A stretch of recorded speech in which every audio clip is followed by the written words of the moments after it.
Včeraj se je začel četrtfinale Lige prvakov in Cristiano Ronaldo je spet blestel.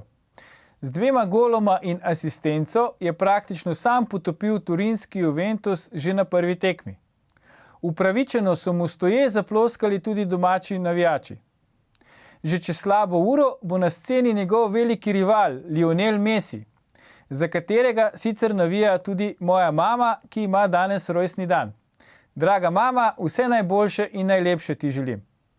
To je bila antidžihadistična 116. oddaja VV Faktor. Spremljajte nas tudi jutri, ko se bo Bojan Požar v družbi dr. Mateja Lahovnika in magistra Rada Pezdirja lotil pokojnin. Predvsem pa ne pozabite, ni vseeno, kdo kaj reče.